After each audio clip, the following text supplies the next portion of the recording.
Hi everyone, this is your friend Malvika. I got a few DMs on my Instagram asking me questions around how to become an air hostess, what's the process, so on and so forth. I'm making this video to help people understand the entire process by sharing my experiences. I'll be covering topics on eligibility criteria, where to apply, and the interview process. So let's get started. Eligibility criteria are good in spoken English and able to communicate and understand in Hindi. 18 years and above, minimum height 157.5 centimeters, eligible for an Indian passport, preferably unmarried while you're applying for the job, perfect eyesight, good health, no scars, marks, or tattoo in any visible parts of your body. Before we move ahead with the video, I want to give you guys a small experience tip. I don't know how many here noticed, I have a small scar on my forehead. It's not very deep, so I concealed it during my interview. I concealed it while I was in my training. I concealed it when I started flying. Nobody ever noticed I even had a scar. I think you are super passionate towards pursuing this dream, it's worth it. Go ahead and pursue it. Something this small shouldn't stop you from pursuing it. I used a concealer from Dermaco. I have mentioned the product details in the description box below. You can always go ahead and try if that works for you. Talking about where to apply, I applied through the Indigo website. They mentioned the time, venue, eligibility, and the dress code you need to have when you attend the interview. There have been so many people coming and asking me if we need to pay to give an interview. No guys, you don't have to pay anything to give an interview. There are a lot of aviation pages which are illegitimate. They do ask you to pay for fixing an interview. You don't have to do anything like that. Don't mind me if I'm going through my notes, it's just that I don't want to miss out on points. My interview was in Bangalore. It was at 9 a.m. I went there with my dad a day prior. We booked a hotel very close to the venue.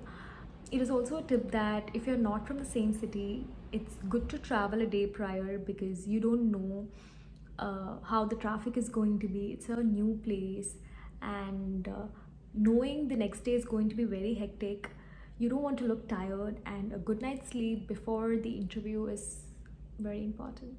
First round of interview was initial screening where they checked my BMI, they did my eye checkup, they checked my dental hygiene along with my ID proofs. That lasted up to 4 minutes. After I cleared that, I went to my next round, which was group discussion.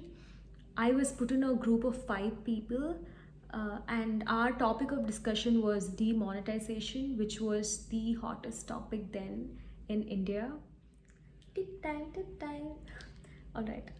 In this round, they are not checking your knowledge. They are checking your skills. Are you a team player? How good you are with your communication skills? Your language proficiency? How is your attitude towards things?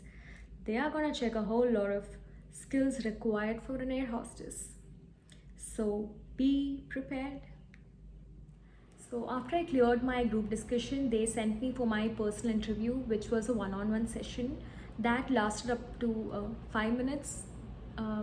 In my personal interview, they asked me all general questions such as how was my day, why did I choose to become a flight attendant, and things like that. Also a quick tip guys, if they ask you how was the day, please don't tell them it was hectic, it was so tiring. No, they are not looking to hear that, because you got to be very positive. Instead tell them like, I met a few candidates, they are very challenging, which is driving me to get this job, and I'm so glad to be here. Anything like that, right? Because when you start flying, such situations happen in a day-to-day life, and they want you to be very positive and have a very positive outlook towards things. So be very mindful of such questions. So once after I got selected in this round, they told me to wait outside, and I still had a lot of time in my hand. So this is when you can have your refreshments and relax.